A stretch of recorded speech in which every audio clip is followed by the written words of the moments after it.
maanta waa maalin kale oo ka mid ah maalmaha taariikhiga ah ee dhismaha iyo horumarka hay-adaha siyaasadeed ee dalka Soomaaliya guud ahaan iyo gaar ahaan dhismaha xisbiga midowga nabadda iyo horumarka UPD. walaalayaal waxaan rabaa inaan si kooban idinla wadaago xaaladaha dalkeena soo maray, halka uu maanta ku sugan yahay iyo jihada ay habboon tahay in uu u dhaqaaqo dalka si loo xaqiijiyo himilada dadka Soomaaliyeed ah inay gaaraan midnimo, nabad iyo horumar waara oo la hanan karo.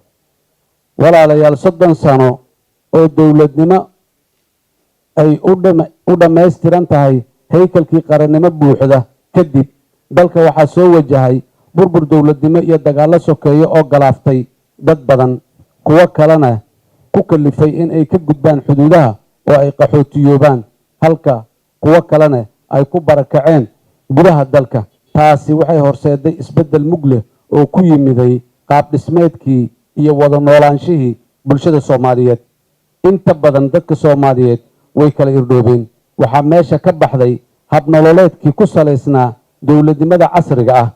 waxaa loo noqday kii aan dhaqanka u lahayn ee ahaa beelo isbarbar dega kuna dhaqma xeer ka dhaxeeya. inkasta oo ku noqoshada dhaqankeenii soo jireenka ahaa uu wax badan noo badbaadiyey, haddana nooma bedeli karin habdhaqanka dowladnimada casriga ah ee naga burburay. burburkii dowladnimada kadib waxaa la sameeyey dadaallo badan oo la isugu soo celinayay dadka Soomaaliyeed si ay dib ugu unkaan dowlad loo dhan yahay, la wada leeyahay, haysatana kalsoonida shacabka si ay u matasho danaha dadka Soomaaliyeed oo dhan. 10 sano oo duruufo adag ah kadib, waxaa dalka Jabuuti maadaha ka gaartay lagu soo dhisay dowladdii ku meel gaarka ahayd sanadkii 2000. waxaa halkaa ka soo bilowday safar qaatay 12 sano oo dowlado ku meel gaar ah oo isxigxiga ay dalka ka talinayeen. sanadkii 2012 dowladdii ku meel gaarka ahayd ee ugu dambeysay waxay ku guuleysatay inay dalka ka saarto ku meel gaarnimadii 12 jirsatay. halkaas waxaa ka bilowday safar kale oo dowladnimo rasmi ah, laakiin ay weheliso qarannimo dhantaalan, maadaama dalku aanu midaysnayn, xuduudihiisa ay furan yihiin, ilaalinta amnigiisa aanu ku fillayn, dhaqaalaha weli burbursan yahay, bulshadiisuna ay si buuxda uga soo kabanin burburkii iyo colaadihii. intaas kadib, xaaladda maanta dalkeennu wuxuu leeyahay haykal dowladnimada dastuuriga ah sida golayaal sharci dejin iyo kuwo fuluneed, iyo sidoo kale haykalkii xukunka dalka oo ku salaysan nidaamka federaalka ee horey loogu soo heshiiyey kuna cad dastuurka ku meel gaarka ee aan leenahay maanta. waxaana joogta dowlad si dimuqraadi ah ku timiday. hase yeeshee, dimuqraadiyadda dalkeenna waa mid curdan ah oo aan ku dhisnayn hay-ado dowladeed oo xooggan, laakiin ku dhisan wada tashi, wada xaajood iyo isku tanasul si dib loogu soo celiyo kalsoonidii iyo aaminaadii dadku ay ku qabi lahaayeen dowladda iyo hay-adaheeda intaba.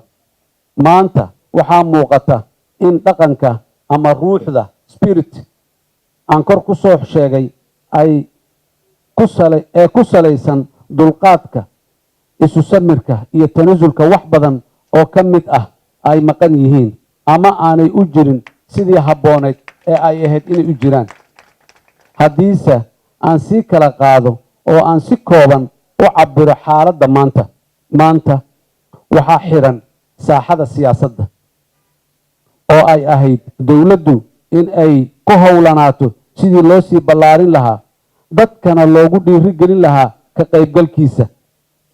xirnaanta saaxada waxay yarayn kartaa ama meesha ka saari kartaa in lagu kalsoonaado howlaha muhiimka u ah qaabaynta siyaasadda loo dhan yahay oo uu dalku yeesho sida kow dib u eegista dastuurka oo muhiim u ah geedi socodka dowladnimada Soomaaliyeed laguna horumarinayo. labo dib u eegista sharciga xisbiyada oo muhiim u ah dimuqraadiyeynta dalka iyo horumarinta ka qaybgalka siyaasadda. saddex dhamaystirka sharciga doorashooyinka oo muhiim u ah in la helo saaxad siyaasadeed oo loo siman yahay. afar iswaafajinta doorashooyin ku salaysan xisbiyo iyo nidaam matalaad oo lagu hubinayo ka qaybgalka siyaasadeed ee loo dhan yahay. shan qaabaynta iyo ka heshiinta deegaan doorashada ee doorashada baarlamaanka ee 2020. intaas waxay muhiim u yihiin geedi socodka dowlad dhisidda iyo dimuqraadiyeynta dowladda cusub ee aan hiigsanayno. sidoo kale maanta waxaa soo ifbaxaya raadadka biseelyarida naga haysata dhanka wada shaqaynta lakabyada kala duwan ee haykalka dowladnimada. haddii kow labadii aqal ee sharci dejinta ay leeyihiin sidaan kuma wada shaqayn karno.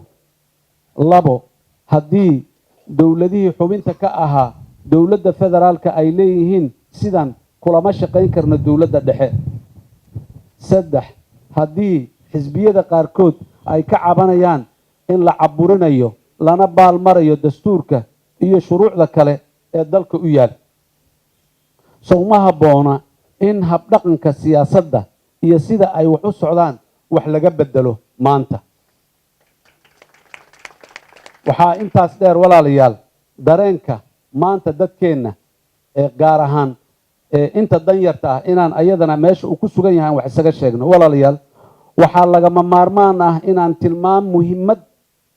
tilmaamo muhiimadda ay leedahay ka fogaanshaha abuuris xaalado kala dhantaalaya cilaaqaadka dowladda iyo shacabka isla markaasna luminaya waqtiga qaaliga ah ee ay u baahan yihiin guud ahaan dadka Soomaaliyeed inay kaga tashadaan qaabaynta mustaqbalka.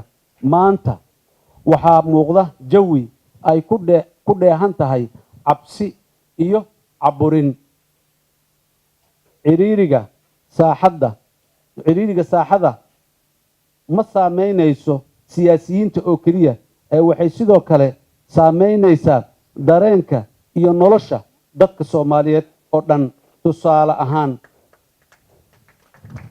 dadka danyarta ah ee noloshoodu ku tiirsan tahay dakhliga maalinlaha ah waxaa ka soo yeerayo cabashooyin ballaaran. kii gaari gacan ku xamaalanayay iyo kii gaari dameer ku shaqaysanayay iyo hooyadii ilmaha dusha ugu xamaalanaysay iyo tii waddada dhinaceeda shaahi ku gadaysay way ku adag tahay maanta nolosha maadaama ay marar badan magaalada kala xiran tahay isu socodkana uu adkaado.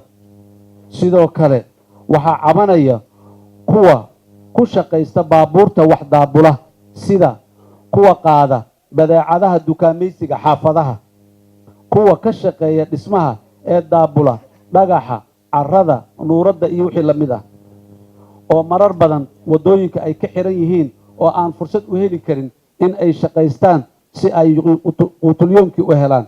sidoo kale marka kii maalgashiga sameeyey ee dhisay hoteel bilicsan ee leh adeegyada shirarka lagu yiraahdo laguma shiri karo hoteelkaaga, weliba si gaar ah shir siyaasadeed laguma qaban karo hoteelka, sow niyad jab kuma aha kuwa kale ee samayn lahaa maalgashi sidaasoo kale ah ee magaalada iyo bilicdeeda soo celiya. sow ma aha hoos u dhac sidoo kale ku yimid dakhliga dowladda ee ay ka heli lahayd iibka adeegyadaas iyo canshuurta kala duwan ee dowladda ka soo geli lahayd lacagahaas la isweydaarsaday sow iyaduna meeshaa kuma baaqan. sidoo kale hay-adaha dastuuriga ah si ay u qotomiyaan sharciyada lagama maarmaanka u ah dowlad dhisidda iyo dejinta siyaasad cad oo tilmaamaysa meesha loo socdo si aan loogu kala habaabin waddada dheer ee dowlad dhisidda loo marayo waxay u baahan yihiin in la ixtiraamo, la garab istaago, loona madax banneeyo shaqooyinkooda loo igmaday ee ay u dhaarteen. waxaa hubaal ah oo aan shaki ku jirin in hoggaanka sare ee dowladda aanay ku heshiin oo aanay ku talin marnaba in dadka la dhibo. hase yeeshee waxaa habboon maanta hogaamiyaasha dowladda inay ka warqabaan tabashada iyo taaha ka soo yeeraya dadka Soomaaliyeed guud ahaan. walaalayaal, shaki noogama jiro in safarka lagu gaarayo dowladnimo dhammaystiran oo leh qarannimo buuxda uu dheer yahay, sahaydiisuna ay tahay kalsooni iyo is-aaminaad la is-aamino. is-aaminaad dhex marta dadka Soomaaliyeed dhexdooda iyo dadka iyo dowladda. haddii aanay is-aaminaadaas imaanin horay u socon mayno. haddaba maanta waxaa la joogaa waqtigii aan hurdada ka toosi lahayn oon dhammaanteen u guntan lahayn qaabaynta Soomaaliyada cusub ee suurtagalka ah. waa maxay Soomaaliyadaas cusub ee suurtagalka ah? walaalayaal, waxaan maanta ku taagannahay waddo aan ku sii tiigsanayno Soomaaliya cusub oo ka duwan tii shalay. waxaan aaminsannahay in Soomaaliyada cusub ay ka reeban tahay dhammaan asbaabihii sababay inaan ku dhacno hogga dheer ee aan maanta ka soo baxayno.